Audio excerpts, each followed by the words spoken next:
¿Qué tal amigos? Bienvenidos a un nuevo video del canal, video en el cual vamos a resolver el problema que vemos en pantalla, donde vamos a encontrar la única fuerza equivalente a las dos que están actuando sobre ese aro. Así que te invito hasta quedarte hasta el final del video para que veamos cuál es esta fuerza.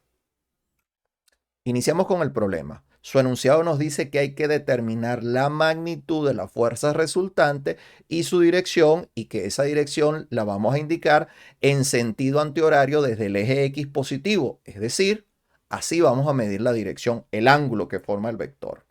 Lo otro es que la palabra fuerza resultante es equivalente a decir la suma de las fuerzas, es decir, queremos encontrar nosotros cuánto suman la fuerza F1 y la fuerza F2, donde a esta la hemos llamado F1 y a esta otra la hemos llamado F2.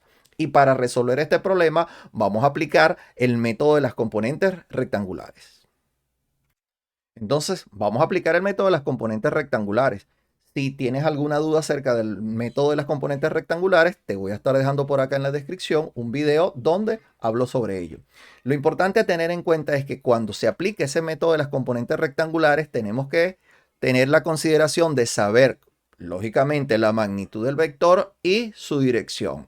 En el caso de F1, la dirección se está dando, tal como indica la flecha, y lo vemos acá, en sentido horario con respecto al eje X positivo. ¿Por qué es importante esto? Porque al notar, si vemos el vector F1, notamos que el eje X es el cateto adyacente de este triángulo rectángulo que se ha formado acá. Eso implica ahora que la componente X va a ser igual a ¿qué? Entonces, a la magnitud de la fuerza F1 por el coseno del ángulo. Y eso nos termina dando 409,58 libras, que es la unidad de fuerza que tenemos acá.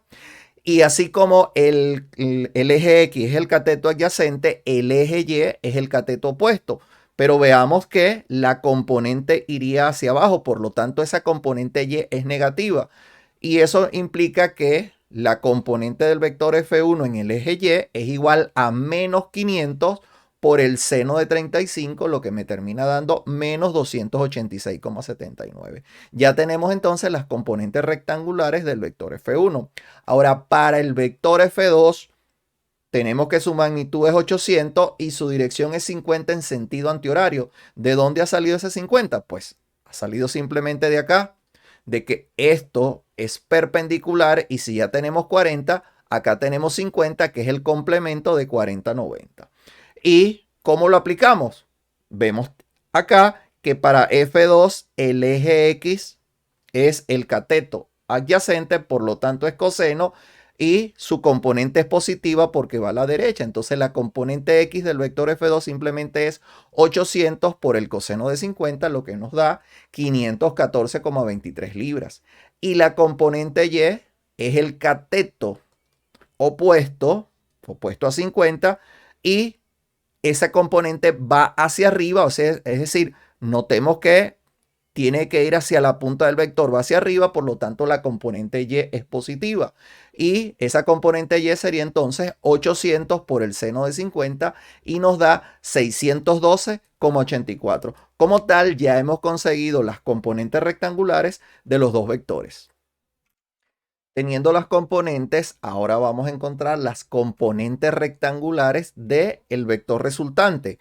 Y como el vector resultante es igual a F1 más F2, las componentes X del vector es simplemente F1X más F2X. Y la componente Y de ese vector resultante va a ser F1Y más F2Y. Por lo tanto, Rx se convierte en F1X que tenemos por acá más F2X que tenemos acá, y sumamos y nos da 923,81 libras.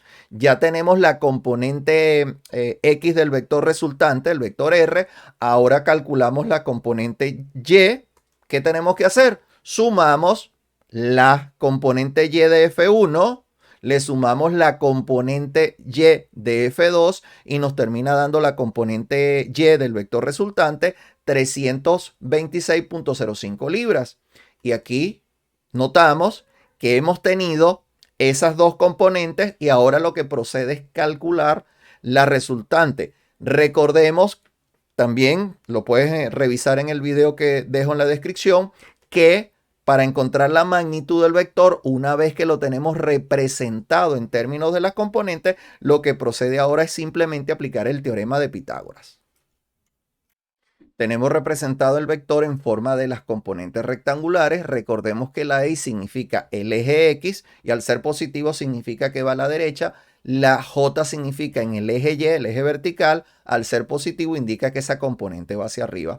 Y como ya había mencionado, ahora la magnitud simplemente lo que procede es aplicar el teorema de Pitágoras. Es decir, la magnitud de R es igual a la raíz cuadrada de la suma de las componentes rectangulares al cuadrado. Sumamos los cuadrados, sacamos la raíz de ese resultado y me termina dando que la magnitud de la resultante es 979,66. Ya tenemos la magnitud, que era lo que nos indicaba primero, la magnitud de la fuerza resultante, y ahora viene la dirección. Para la dirección tenemos que tener en cuenta que como las componentes, las dos son positivas, el vector está en el primer cuadrante. Y como está en el primer cuadrante, pues la magnitud o en este caso, la dirección simplemente la vamos a obtener aplicando el arco tangente de la componente Y sobre la componente X. Al aplicar ese arco tangente, lógico, necesitamos una calculadora para obtener este resultado, me termina dando que la dirección es 19,44 grados en sentido antihorario, que era lo que nos pedían. Y como vemos, ya con esto concluye el problema. Recordar entonces que ante cualquier duda acerca del método de las componentes rectangulares, ver el video que estaré dejando en la descripción. De igual manera, como siempre, si te gustó el video, dale like, comenta, suscríbete, comparte y activa también las notificaciones para que no te pierdas ningún futuro video. Gracias por quedarte hasta el final.